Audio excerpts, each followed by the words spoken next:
Hello, everyone, and welcome to today's webinar, Navigating the Molecular Frontier, From Poo to Precision, a Journey in GI Test Implementation. I'm Christina Jewell of LabRoots, and I'll be your moderator for today's event. Today's educational web seminar is presented by LabRoots and brought to you by Thermo Fisher Scientific. To learn more about our sponsor, please visit thermofisher.com. Now, we encourage you to participate today by submitting any questions you have during the presentation. To do so, simply type them into the Ask a Question box and click Submit. We will answer as many of your questions as we have time for at the end of the presentation. Also, if you experience any technical questions, you can utilize this Q&A box and we will assist you directly. I would now like to welcome our speaker, Rachel Alexander, Technical Product Manager for Physicians Group Laboratories and Providers Choice Laboratory. For a complete biography on our speaker, please visit the Biography tab at the top of your screen. Rachel, welcome. You may now begin your presentation. Hi, welcome everyone. Today I am pleased to share some insights into the decision-making process and strategic considerations surrounding building a PCR test from the ground up, specifically focusing on gastrointestinal panels. We will delve into the journey of GI implementation in our laboratory and discuss how we addressed challenges, found success, and enhanced our testing menu to align with client requests and new regulatory trends. This presentation is for educational purposes only. Opinions or viewpoints expressed by myself do not necessarily represent the official position or policies of Physicians Group Laboratories or Providers Choice Laboratory.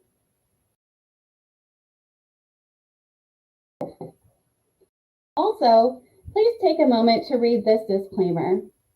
I would like to emphasize that Thermo Fisher Scientific products in this presentation are for research use only, not for use in diagnostic procedures.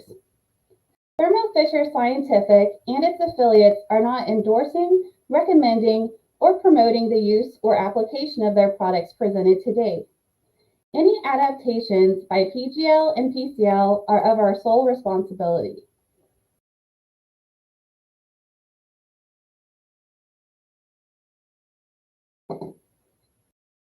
Let's begin by talking about the evolving landscape in molecular diagnostics. The emergence of the COVID-19 pandemic drove molecular technology to the forefront of diagnostics, leading to a significant surge in respiratory testing and the rapid establishment of new laboratories worldwide. With the urgent need for efficient and accurate testing, polymerase chain reaction, or PCR, emerged as the go-to platform, offering fast and sensitive detection of the SARS-CoV-2 virus. However, with the pandemic waning, now there is a notable shift towards leveraging PCR to address a broader range of healthcare needs.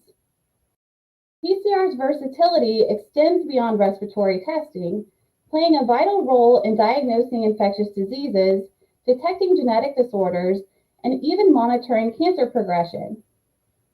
Its accuracy in amplifying and analyzing specific DNA or RNA sequences enables precise identification of pathogens, genetic variants, and biomarkers, resulting in personalized treatment strategies and improved outcomes across a wide range of healthcare applications and scientific research.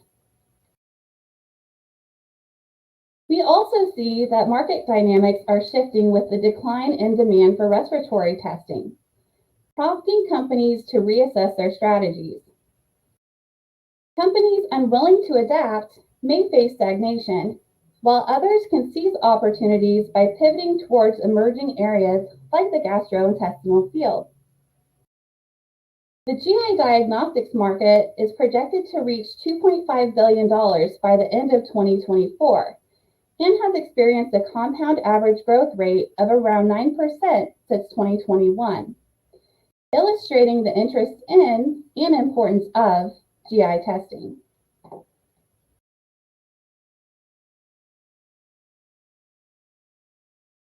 Traditional methods of GI testing for infectious disease have been relied upon for years. However, molecular testing stands out by consolidating data from several traditional methods into one comprehensive test. Let's discuss some of the basic differences. Testing begins by collecting a stool sample in a sterile container. When performing stool cultures, a fresh fecal sample is recommended to reach the lab within 2 hours of collection to preserve microbial integrity and reduce the risk of false negative results. It is possible to store the sample by refrigeration or freezing. However, this could limit the types of traditional tests to be performed. The PCR method typically requires less sample volume, which can enhance comfort during sample collection, and samples can be kept at room temperature or refrigerated for days without the concern of genetic material degradation, especially when housed in a transport media. Stool culture also requires highly controlled temperature and environmental conditions, since it focuses on growing live microorganisms. This method is also limited by the time it takes for organisms to grow. While common pathogens like Salmonella grow within 24 to 48 hours, many other species require over 72 hours for growth. Additionally, parasitic and viral pathogens cannot be cultured at all and requires additional testing methods. Technicians are able to determine pathogens by visual observation and identification through microscopes, and also through biochemical tests. PCR, however, does not have the same constraints, as detection is based on gene-specific amplification and does not require the organisms to be alive. Results are also available within hours of processing, which is a large advantage to this method. PCR has already emerged as the gold standard for norovirus testing, and literature from the CDC and NIH anticipates that PCR testing will quickly dominate the new era of GI diagnostics. This is likely due to its ability to detect multiple species of microorganisms within one sample. And it can also successfully identify hard-to-culture species like Campylobacter, Yersinia, and viruses. It can differentiate between strains of bacteria without adding additional testing methods. This is important in species like E. coli, which have multiple strains, some of which are toxigenic. And lastly, traditional methods are largely manual procedures, while PCR is highly automated, reducing error and contamination risk, and offers a high throughput option while producing precise data.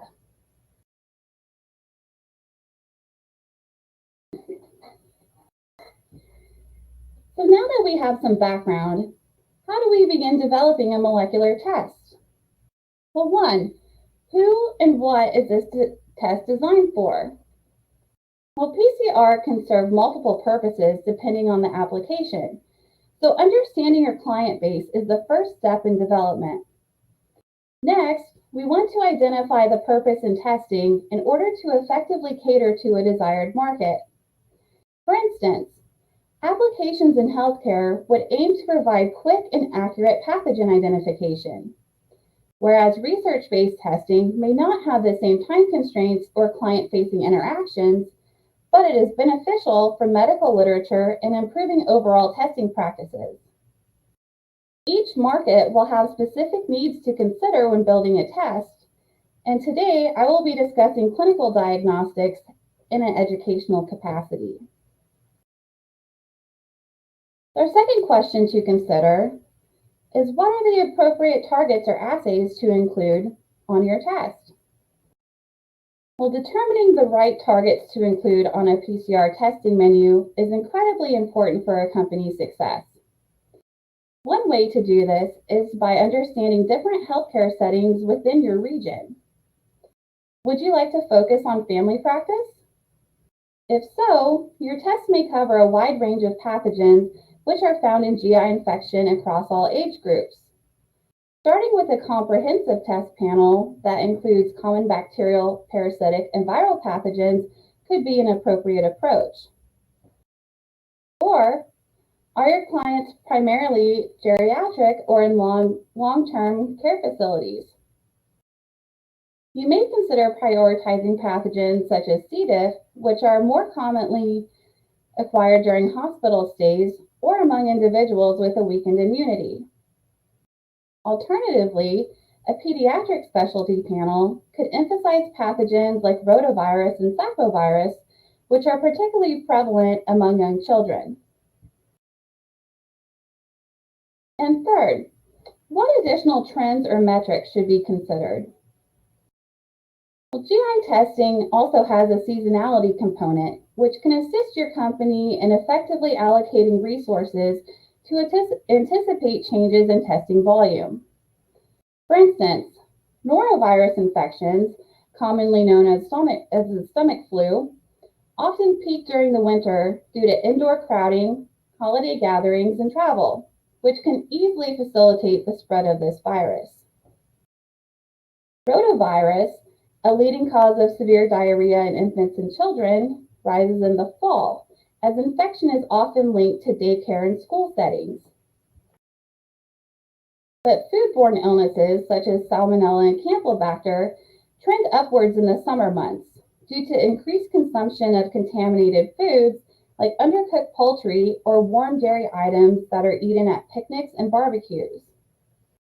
You may also see higher Cryptosporidium rates in the summer due to increased water recreational activities. So by considering pathogen seasonality and monitoring detection rates, your laboratory could plan for variances in testing volume. This information could also assist with preventative measures by educating clients on transmission potential and contribute to outbreak surveillance for public health benefit.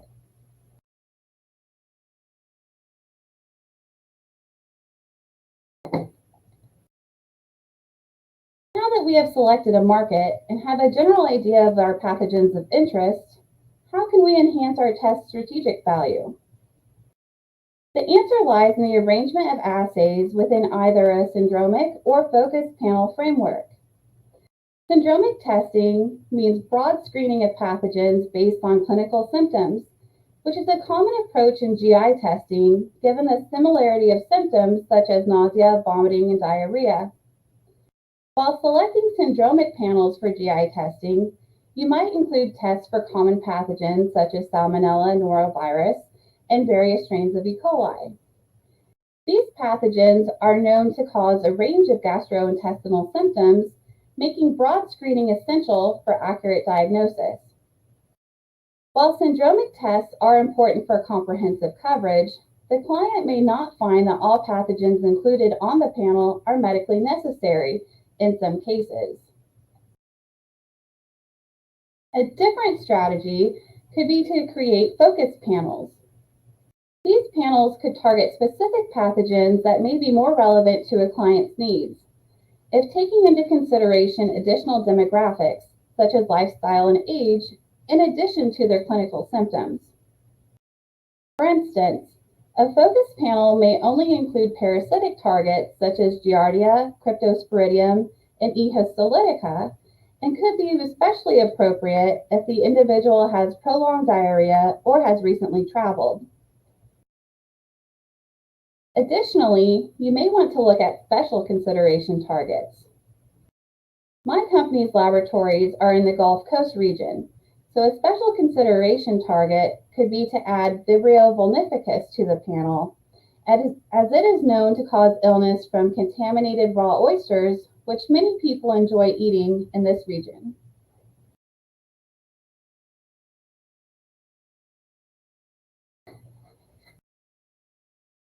Here are two scenarios to illustrate applications of both panel types. First, we have Monica, a 28-year-old female who arrives at an urgent care clinic with complaints of severe abdominal pain, prolonged diarrhea, vomiting, and resulting dehydration over the past 5 days. She has recently returned from a vacation to South America. She did her best to only drink bottled water and to be mindful of potential sanitation issues. However, Monica could not resist trying a local taco cart, even after seeing raw meat being stored closely to her other food items. The physician also notes that there is a high possibility of foodborne illness, but that the area that Monica was visiting is also known for norovirus outbreaks. Due to the severity of her symptoms, her physician suspects that she may be infected with multiple pathogens. He orders a comprehensive panel to capture parasite, virus, and foodborne bacteria. In this case, Monica has been infected with both norovirus and salmonella. Now let's look at Ross, a 40-year-old male who recently began a diet of which he regularly consumes salad greens from a local deli throughout the week.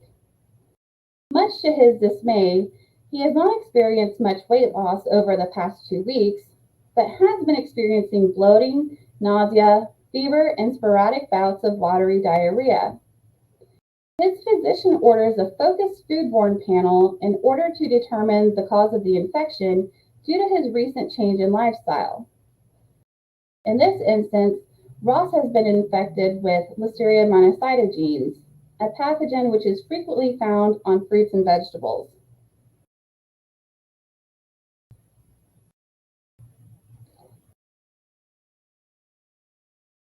The recent ruling by the FDA on laboratory-developed tests, coupled with MALDI-X and new coverage determination by insurance payers, highlights the significance of regulatory impact on testing. This alignment has resulted in a recent divergence in coverage for nucleic acid amplification tests like PCR. We now see an increasing trend towards reduced coverage for GI syndromic or comprehensive testing, which are considered to be particularly large panels of 12 or more targets. However, focused panels with 11 or less targets may present a cost-effective alternative by honing in on specific pathogens, potentially leading to improved reimbursement rates and less financial strain on healthcare providers and patients. Additionally, focused panels may offer clinicians more control over targets and selection based on medical necessity, which could contribute to antimicrobial stewardship by minimizing unnecessary treatment. Focused panels may also eliminate the need for dual diagnosis codes and allow testing for a broader patient population, as small panels require less stringent conditions to be met for testing. As you can see in this table, there are several conditions which still need to be met to determine either category of testing. The comprehensive panels are mostly restricted to those with immunocompromised conditions. As the medical coverage space is very complex, checking CMS.gov may be a great starting point when determining GI testing guidelines for your panel.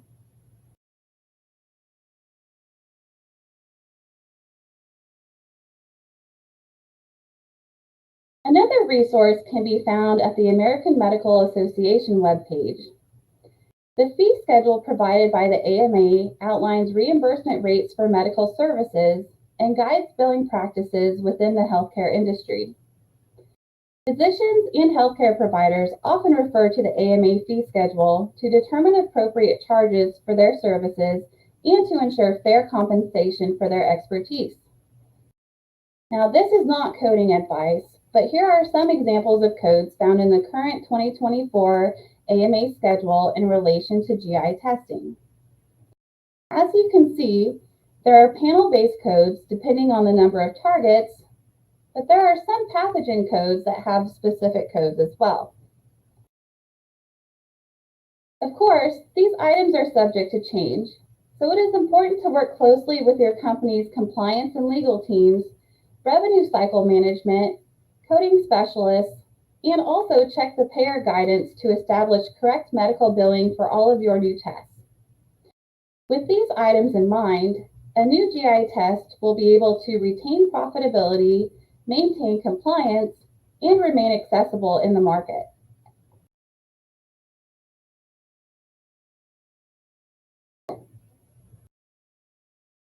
Developing a molecular test also involves various technical considerations, from experimental design through PCR performance and data analysis. Beyond the laboratory testing, several business components also have to be considered for a successful test launch and distribution. Each development step involves expenses, and to ensure cost effectiveness, a level of attention should be dedicated to streamlining workflows, optimizing resources, and creating profitability without compromising quality. The test needs to be adaptable to accommodate fluctuations in sample volumes, particularly during periods of seasonal demand spikes, as we just noted. This might include creating flexible workflows that are used in response to evolving throughput demands, while maintaining a desired turnaround time. For example, investing in an automated liquid handling instrument could boost sample processing, reduce reagent and consumables waste, and increase hands-on time for technicians. Such adjustments could ensure more scalable and efficient operations, leading to overall cost savings and more flexible work hours, while also enhancing throughput and your profits. Quality control is also a principal component to consider, as you must be able to deliver accurate and reliable results. Technical considerations for quality control include assay validation, staff competency, instrument maintenance, reagent storage, and proficiency testing. It is important to dedicate and mitigate potential sources of error and variability throughout the product development process to ensure quality. These measures involve establishing clear performance criteria and conducting studies to demonstrate the efficacy, reliability, and to align with regulatory requirements outlined by CLIA, CAP, and other laboratory agencies.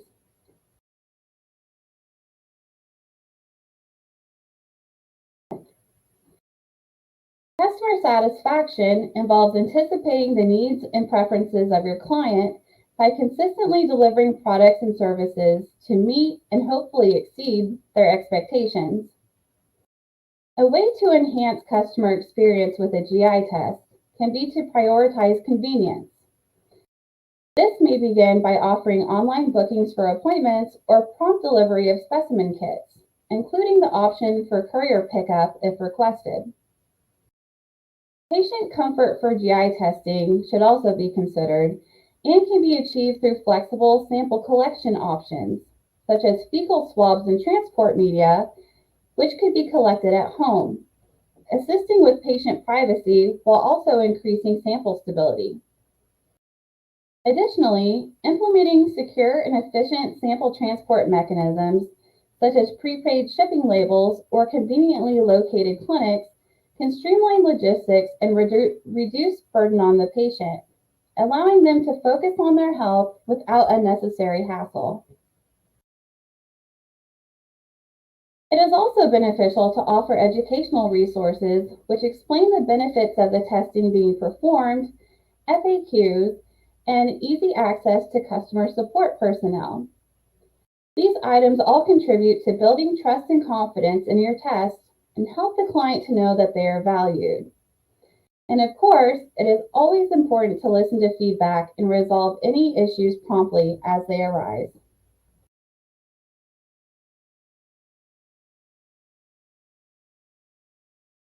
The future of GI testing is promising, characterized by increased adoption of PCR-based methods in order to advance diagnostics. Focus panels are poised to dominate the testing landscape over comprehensive panels, given tightening restrictions on insurance coverage, reimbursement, and decisions on medical necessity. There's also increasing interest in detection of specific biomarkers linked with conditions like gastroenteritis, inflammatory bowel disease, and GI-related cancers. These areas are creating new market opportunities for laboratories to explore. Research into the GI microbiome is also a hot topic right now due to the desire to understand the gut in relation to immune function, disease states, and overall health.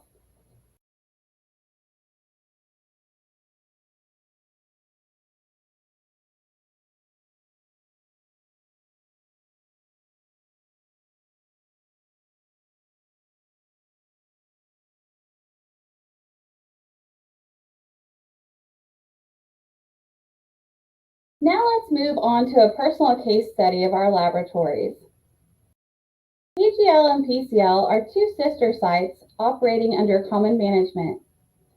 We aim to deliver top-tier laboratory services in general wellness and molecular specialty testing. Our goal is to ensure timely and meaningful results with a focus on access to care for all, with a special attention to our rural areas. We proudly service over 800 facilities throughout the southern United States and are pleased to be CLIA and CAP accredited laboratories. Our journey in GI testing implementation began by using a well-known moderate complexity syndromic testing platform. After about a year, we encountered challenges related to the low throughput and high cost of the pouch-based kits.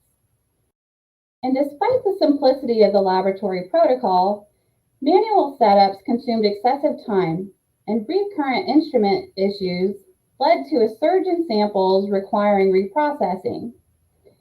Additionally, we experienced extended instrument repair time and inadequate customer support, which were frustrating obstacles. These challenges contributed to increased staff hours, extended resulting time, doubled costs, and diminished our overall operational efficiency. The decline in our ability to deliver dependable testing services within our usual parameters began to adversely affect our clients and their satisfaction. We knew we had to make a change. So we began investigating alternative vendors with the mindset of creating a similar panel, but with higher scalability and lower cost per test. One vendor stood above the rest due to the amount of inventory pre-built assays and custom plate making capabilities. We turned our attention to Thermo Fisher Scientific in order to build a GI panel that better suited our company's needs.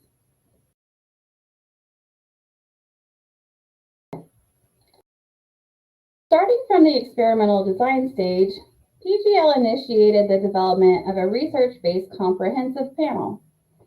Our aim was to add common pathogens while embracing the concept of bigger is better to compete with other panels that were currently on the market. However, we were mindful of needing future flexibility to add more specialized pathogens, which could set our test apart. For instance, we introduced the addition of 2 more strains of rotavirus, B and C, to differentiate our panel in response to client requests for less covered strains. During this time, Thermo Fisher Scientific was also in the process of developing a research use only enteric microbiota panel. Through participation in an early access program, PGL was able to collaborate with their R&D team in order to share data and optimize new assays before our product launch. Together, we gathered several weeks of comparison data in order to ensure accuracy and specificity of each assay in our lab. Ultimately, we successfully tailored our panel to mirror their pre-market GI panel, which is now commercially available as a pre-built product. PGL also focused on progression of quality aspects in training and performance and made significant improvements. We strengthened our team by hiring additional staff with expertise in high complexity testing workflows and molecular field experience. This strategic hiring decision helped in our ability to transition to more advanced protocols and successfully depart from previously moderate complexity tests. This expansion of our skilled workforce not only benefited our operational capabilities, but it also underscored our commitment to delivering top-tier lab services and strengthened our clients' trust. So here is a look at a recommended workflow for a GI PCR panel.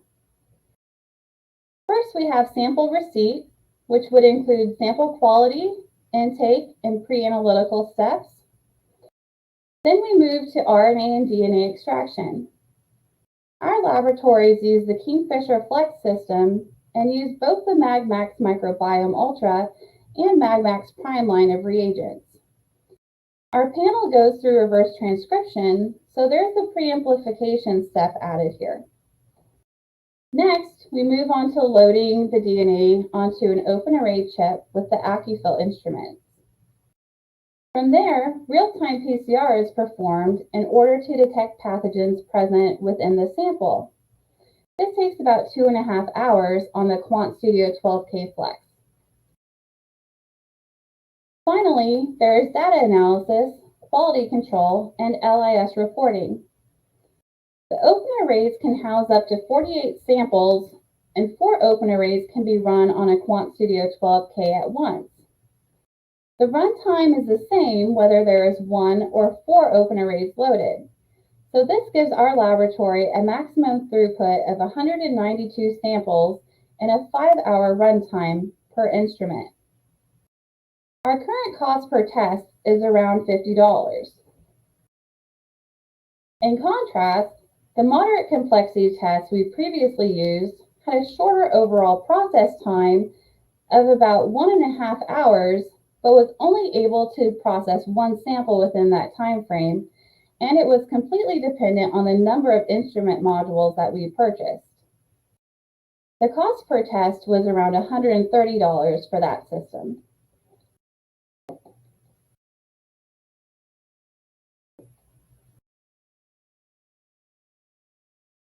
I mentioned on the previous slide that PGL uses both the MagMax Microbiome and the Prime products. So why would we do that? Well, our lab began processing samples using the recommended enteric microbiota product line in alignment with typical user guides. But the workflow protocol was easy to follow when we had no issues with performance, but we did see a main difference in some steps throughout the workflow. The main difference between the GI and our other PCR test workflows was the need for an additional sample preparation step before DNA extraction. This step involved adding the sample to a bead tube or a bead plate, lysing with an additional buffer, and then moving forward with the rest of the method. This additional step only took around 10 minutes of processing time, but it required an additional instrument and additional consumables. While achieving success in our Louisiana market, we focused on launching the new panel at our PCL Houston laboratory site as well. And although everything was going smoothly, we wanted to find an alternative to the microbiome workflow to eliminate the need of the bead beading instrument at the PCL lab. We began exploring the possibility of omitting the bead beading step, considering that we only accept rectal and fecal swabs, which do not typically contain heavy debris like raw fecal samples would. Fortunately, we were able to shift our attention to the new MagMax Prime Viral Pathogen Kit, which was exactly what we needed to use in order to make these adjustments. After extensive comparisons and data correlation among extraction kits, we encountered one assay that required additional optimization. Out of the GI assays on our panel, rotavirus exhibited a lower limit of detection without the use of the bead beading step. This was puzzling to us at first, but with input from the Thermo Fisher R&D team, we devised a straightforward yet very clever solution. Since rotavirus is a double-stranded RNA virus, we added an additional 5-minute denaturation step prior to regular pre-amplification. With this small change, we saw an immediate improvement in rotavirus recovery levels. The MagMax Prime products eliminated the necessity for the bead plate, lysis buffer, an additional wash plate, and decreased our cost per test, reduced our reagent and consumables usage, and standardized methods across our laboratory sites without requiring the installation of an additional instrument. This also aligned our workflows to our other PCR infectious disease panels. Thermo Fisher offers multiple workflow solutions to seamlessly adapt, develop, and expand the laboratory clinical research testing capabilities in the GI space.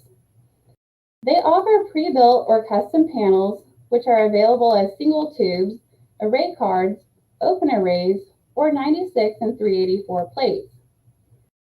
Some examples of pre-made panels are listed here.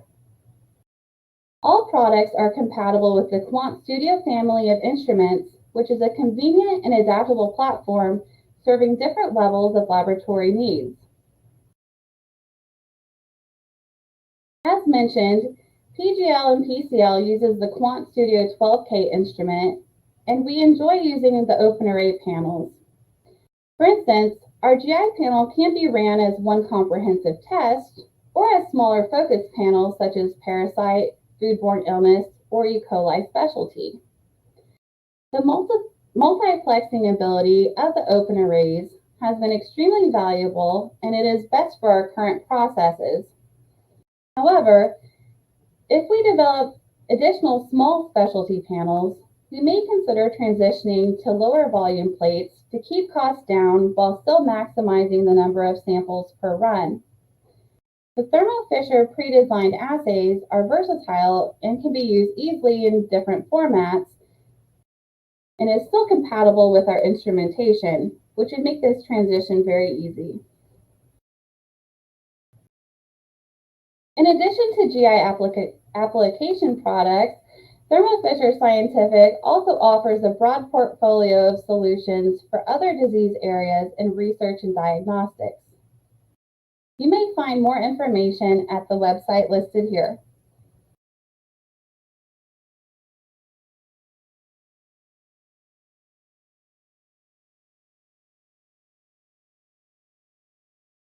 As we bring the discussion of our GI PCR testing journey to a close, I'd like to acknowledge the importance of collaboration between client and industry. From the inception of panel design to meticulous validation and troubleshooting, Thermo Fisher Scientific has supported us every step of the way. Once available, we were able to purchase the pre-made enteric GI open array panel, and we have implemented custom open array panels for all of our other infectious disease PCR and research testing workflows for UTI, STI, wound, nail, and respiratory samples. We appreciate the large inventory of pre-designed assays, which allows us to adjust pathogens with market need and continue to follow our strategic goals. We have successfully continued to deliver quality results with a low turnaround time while enhancing customer service and streamlining our processes among two company sites. PGL and PCL are grateful for the guidance and resources available through Thermo Fisher Scientific and look forward to achieving new company milestones together.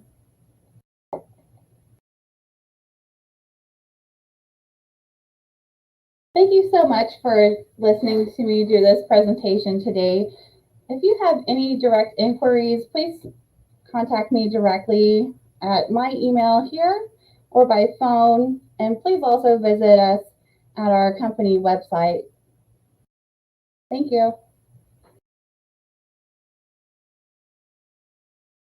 Rachel, thank you for that excellent presentation. It is now time for our live Q&A portion of our webinar. Now to our audience, if you have any questions you would like to ask and you haven't already done so, do so now. Just type them into the Ask a Question box and click Submit. We will answer as many of their questions as we have time for. So Rachel, we've got a lot of questions already coming in. I'm just going to dive right in. Let's start with this one. What are some key challenges laboratories face in implementing new molecular panels, and how did you navigate these challenges during the panel launch phase? Okay, yeah, I think a key challenge when introducing any new test is having solid training, communication, and education among all of your departments within the company. So molecular testing is especially complex, which means that there are additional stringent quality measures that have to be met and maintained, and the results may be a little bit more difficult to interpret at first. So the lab staff will receive the majority of the in-depth and hands-on training. However, you still have to have a confident sales team, revenue cycle department, quality assurance team, and also have confident customer service agents in order to really bring the company together and have a successful product launch. So I think that is a key challenge. The other key challenge when launching a brand new panel is, how is this test going to be received by the market? You've done all this work in order to get it ready and launch. So now you're expecting that you would have, some successful amount of volume. So in order to kind of forecast different volumes, you could look into historical metrics for performance of similar products in your region. And also, it's very important to just engage your current client base and listen to their feedback and assess the market competition and play out best case, worst case scenarios within your company, and just really rely on that customer feedback. Now, Rachel, how do you anticipate evolving needs in the market and pathogen relevance when designing tests on GI panels? Sure. So as I kind of alluded to just a moment ago, I like to work really directly with our sales teams in order to gather that really important client feedback and listen to their requests for new product development. So I make sure to do that, and we have large meetings every quarter in order to capture the needs of our current clients and our current market. Otherwise, I like to monitor positivity rates and both internally and then also compare them to state health departments and the NIH. I also search for emerging pathogens by looking through literature publications on PubMed, through attending additional webinars, and then also like to read news articles published from the CDC. Now, Rachel, we're getting a lot of questions coming in about optimization of assays. How do you make sure the pathogen assays are optimized for your test? Oh, goodness. I would consider an assay to be optimized when your levels of detection, specificity, accuracy, and precision not only matches but exceeds the quality measures that are outlined from your laboratory regulatory body. And you also have to have both consistent and reproducible correlation between clinical research samples and proficiency testing samples. So I always recommend using pre-designed assays from industry vendors, or at least using their design platforms for help if you want to create your own custom assay, because there are a lot of difficulties when trying to create a primer probe design from the very beginning. Thank you. And we have time for one more question, and I'm going to hit the workflow topic here. How do you make enhancements to your workflows? Sure. So when I think of enhancements to workflows, I think of three basic things. I want to make sure that I look at efficiency, accuracy, and consistency. So one easy enhancement that we're looking into doing here at PGL and PCL actually is to add automation or liquid handling instruments to our current workflows. So this was going to help us to cut down on staff hands-on time and help us to reduce our reagent waste and the associated costs. Another way to enhance a workflow would be to purchase pre-mixed reagents that could minimize preparation time, help monitor inventory, and also monitor shelf life. Rachel, thank you so much for your time today and for your valuable research. Do you have any final comments for our audience? I just want to thank everyone again for this wonderful opportunity and for listening to my presentation today. And just to remind everyone to please check out our company website and to reach out to me directly with any further inquiries. Excellent. Thank you. And I do want to also thank our sponsor, Thermo Fisher Scientific, and LabRoots for helping bring this educational webcast to all of you. Now, before we go, I also want to thank our audience for joining us today. As a reminder, questions that we were unable to answer, and additionally, those that are submitted during the on-demand period, they will be addressed by our speaker via the contact information you provided at the time of registration. Today's webcast can be viewed on demand, and LabRoots will alert you via email when it's available for replay. We encourage you to share that email with your colleagues who may have missed today's live event. That's all for now. Thank you again for joining us. Rachel, again, thank you for your time and your valuable information. Take care, everyone. Thank you so much. Bye-bye.